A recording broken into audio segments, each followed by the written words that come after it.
Hi guys, we're back at it again doing the early game thing, and today we're gonna get our food situation not necessarily squared away, but in a much better situation, I guess. To do that, we need the most important tool that Minecraft has to offer. That's right, we need the hoe. And it's not Christmas, but we're gonna ho.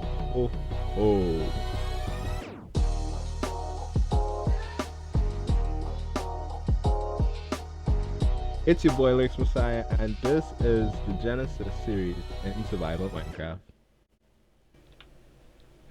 Hello, and welcome back to our Genesis series here in Survival Minecraft. Yeah, today I could actually say welcome back because this is episode 2. Yeah, in the last episode we spawned in to this world. We actually spawned in a little ways over that way, in the snow, and for a second I was worried, but as you can see, it's not all snow, so that's good. Yeah. And so today I want to get started on getting us settled in our little starter house. Uh, but before we build the house, I think the first thing I actually want to do is get some food. That's right, get some food. I'm thinking we could build like a massive field. Like, I'm just looking at this area right here and it's screaming like that it needs wheat planted all over. Um, I'm also a little bit worried about these villagers because, like, you know, how villagers be. Like, I don't want them to all die because eventually, we'll want to use villager mechanics to trade and stuff like that. But we'll see. Maybe I'll just lock a few of them in their houses for their own safety. For their own safety. Alright. So, if we're going to do some farming today, we need some seeds. So, I'm just going to break a bunch of these grass blocks until we find these seeds. Just like this.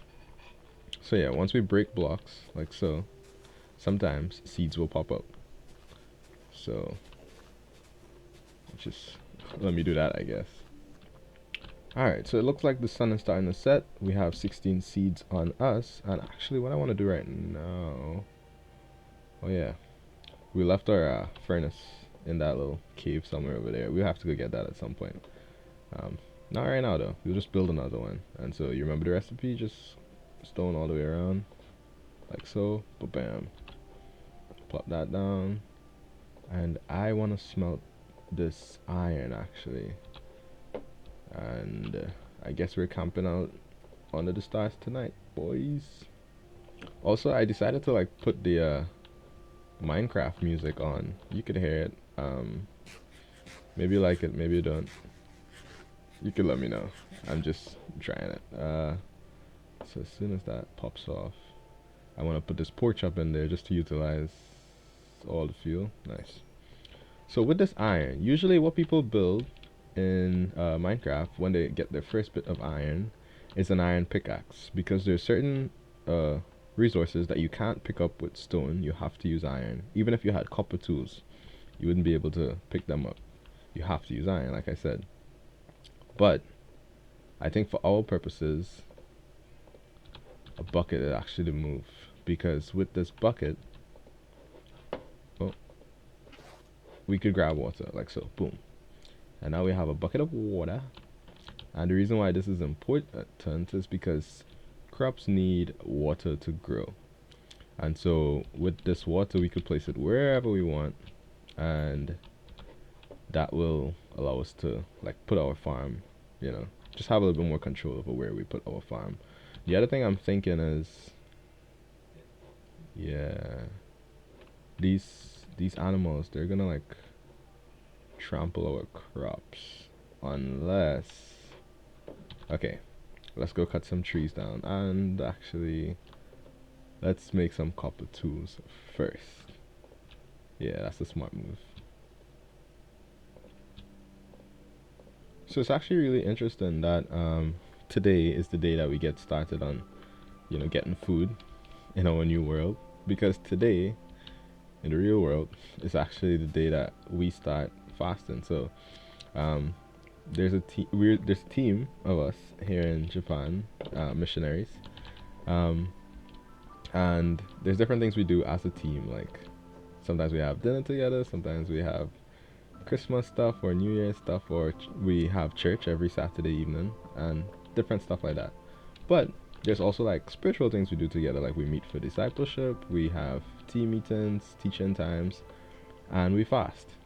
And I'm pretty sure most people have a general idea of this concept of fasting, like at least with regards to like dietary stuff. There's intermittent fasting, like some people who just don't eat between certain times, for gut health and weight control and stuff like that, to control their calorie intake and whatever else they do. Um, but when we think about fasting, like biblically or spiritually, it's more than just for like fitness, for health and fitness. It's actually to help get you uh hmm, I want to say closer to God, but that's actually not what I mean.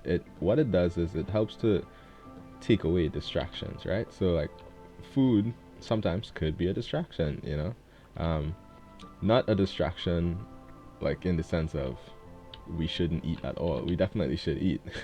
But a distraction in the sense of like the certain foods that we eat, um they could, what do they do? Yeah, they help to produce things like endorphins and oxytocin and some of these hormones that just make us feel good. And so that's why sometimes like when you're bored or when you're sad, you eat. Yeah, because it really does help make you happy. Chocolate especially, I think, does that. Mostly sweet foods. But also the other thing is we actually don't need food as much as we think that we do. Now that might be a little bit controversial, and I'm definitely not recommending you become, uh, anorexic. I don't know what's the word for like when you don't want to eat. Like I'm not recommending that you do that. Definitely, that's like an issue. So that's not the move. But when we fast, we remind ourselves how much we need God, right? And so what happens is when you get hungry, because you will get hungry, that's just the way your body works. It's not a matter of you're fasting and then you're praying, oh God, please don't help me get hungry. It's like, no. The idea is to feel that hunger, and when you do feel it, to remind yourself just how much you need God, right? To redirect that hunger. Um, and this is why you don't fast every day of your life, because your body actually does need food. Like you were created to need that sustenance to survive. Uh, but greater than that, you were actually created with a large need for relationship with God. And so fasting is a kind of way to help us to remind ourselves just how much we need God. Um, so yeah, when you give up food, that's like a painfully obvious reminder. But there's other things you could give up. Like some people give up video games, like Minecraft, um, which I was thinking about doing, and I prayed about doing, and I felt like that's not what the Lord wanted me to give up during this fast. But there's some other things that I have given up, like YouTube. So even though these videos will be going on YouTube and they'll be uploaded, in terms of like watching videos and stuff on my phone, not gonna do that. No movies, no anime, like entertainment in that form. Just not gonna do it. Instead, when I feel bored or there's something I want to do to occupy my mind, I'll be reading my Bible. I'll be spending some time with God. I'll be worshiping. Yeah, I'm thinking about that because usually I listen to like worship music on YouTube, but no, I don't have it, so we're gonna have to figure that one out.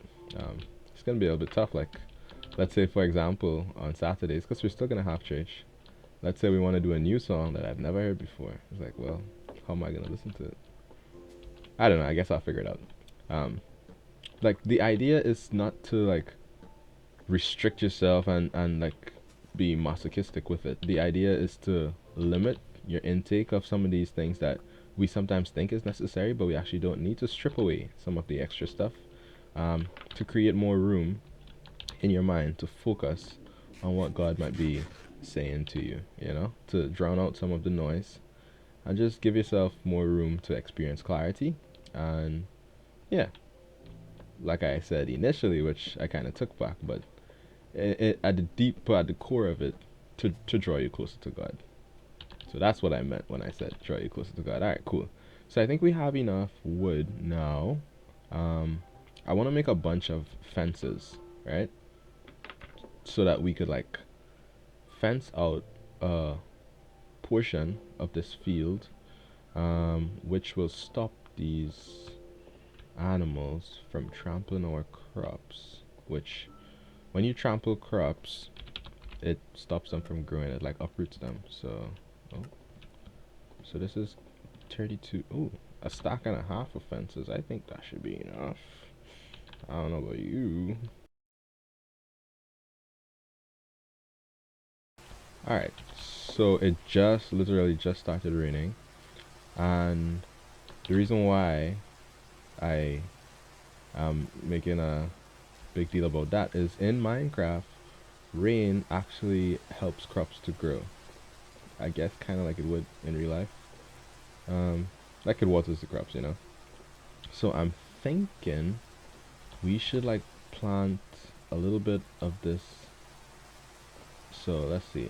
I'll just put some water. We're gonna probably come back up later and remove this, but I just want to make the best use of the rain while it's falling. So we till that ground, which we need to do, and then we plant our seeds, and hey, we get an achievement for that, a seedy place. Lovely.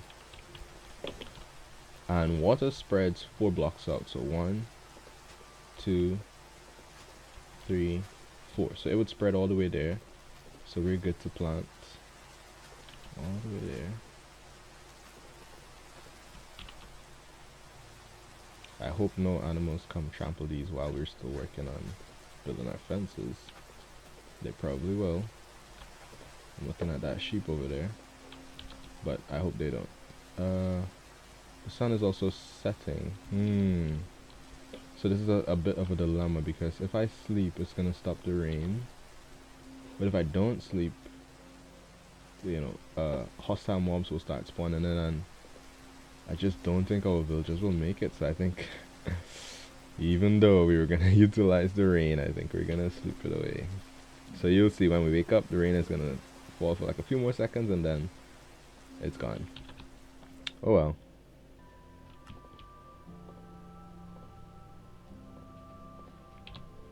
Alright, so here we have our fence placed. We do have a sheep and a horse in there right now, which we'll have to take care of. But right here, we're gonna put a fence gate, right? So we could open and close that gate. That should be fine. I'm just gonna like survey the perimeter one more time. Just make sure there's no grass blocks where people could like jump into the fence. Looks good. I think I did do it well enough. Yeah, I don't know if we need to like bring it out into the water a little bit.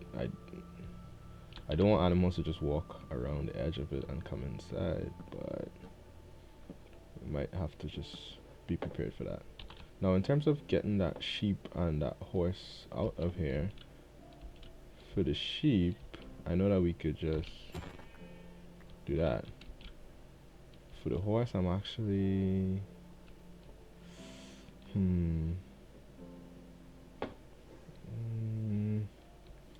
maybe he'll leave. Maybe. Alright. Well, for now, we'll ignore him for a little bit. I'm just gonna try to till some of this and see where we need to put water blocks and how far the water is gonna spread. And we found a potato in that chest. We could actually plant this potato and it will grow into more potatoes. It looks like you want to leave, buddy. If I open the fence, would you? Like, here? I'll leave it open for a little bit, see if he leaves. Hopefully nobody else comes inside. And so right here, this went 1, 2, 3, 4. So we could actually count 1, 2, 3, 4. And the next water block would have to go right there. So hopefully you understand what I mean in terms of water spreads 4 blocks. So we till the soil, it will stay hydrated. But if we were to till any more, it would not. However, now that we put that water there, it should be fine. And we could keep going. So you see these turned back into regular dirt because we didn't have water there, but now should be fine. Oh, did the horse leave? It looked like the horse left. Let's go, boys. Okay, nice. And then close that up. Nice. So we didn't have to do anything that we didn't want to do to the horse. That's good.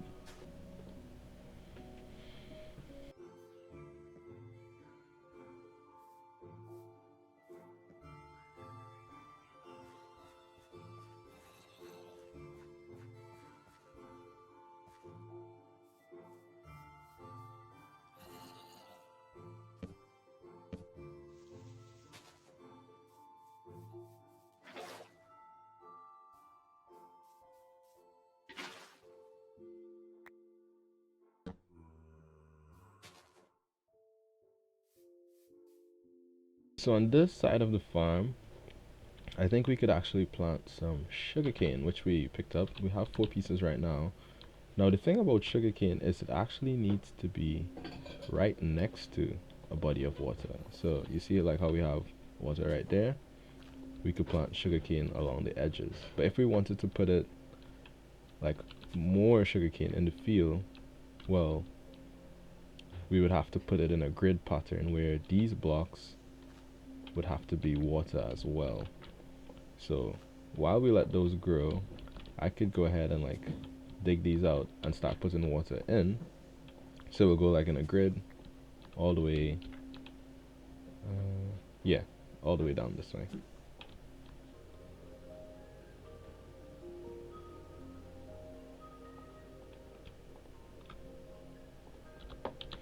So the other thing I'm doing is I'm putting these slabs on the top part of these blocks because it covers the water, but the water is still there, so we don't have to worry about falling into these holes, you know, like just falling into them, because now they will be covered, but they still work as water sources. The last thing I think we could do is right here we could just plant some trees, like one there and one there, just for aesthetics, honestly. Because until we get more crops, then we'll like extend things some more, but just to kind of fill some space for now. And so we just put those saplings in the ground, and eventually they will grow. Now something that it would be useful to have in here is a composter, which is made with just slabs. And what you could do with a composter actually is, let me see, if I put one, let's say right here, if you put any food item, I guess like plants, so like saplings or seeds or wheat or carrots, or, but I guess you could also put cookies in here. I don't think you could put meat though. Yeah, meat wouldn't work. It fills up. Can you use leaves? Yes, you can. Okay. It fills up, and I could also do it with the wheat, just to show you. Yeah, I don't want to do that too much though, because we actually want that wheat. You could do it with apples. Yeah, eventually it will fill up, and it will give us bone meal, which is like fertilizer. And then if we use that on our crops, then they will grow faster. See right here on the ground, there's like all this leaf litter which falls from the trees. So we could just kind of like pick it up, and then we'll be able to use it to make some bone meal. Fill this composter, yep, up with these leaves. It will give us that bone meal. And then if I use this bone meal on that, you see it grows. So now it's fully grown, and it gave us, it looks like 3 potatoes. Yep. And now we could plant even more of them. Now we just have to play the waiting game of letting these crops grow, but that's where we're actually gonna end today's episode. So we're getting our food situation sorted out. We have our own farm started here. I could have just like stolen those hay bales that they have and take their wheat, but I didn't want to do that. So we have our own farm, and it's coming along nicely. And I think in the next episode we'll actually be ready to build our starter base, which we're gonna just plop ourselves right in that village behind us. We'll see where we go from there. Alright guys, if you're enjoying the video, don't forget to like it. I know a lot of people who watch the videos aren't subscribed. That's okay, but if you do enjoy the content, then yeah, maybe you should consider subscribing and drop a comment below. We talked a little bit about fasting, we talked a little bit about foods, I mean, I would like to know like what's your favorite food, but also like if you fasted before, what was the hardest thing that you've ever had to fast from? All right, guys, I'll catch you in the next one. Peace.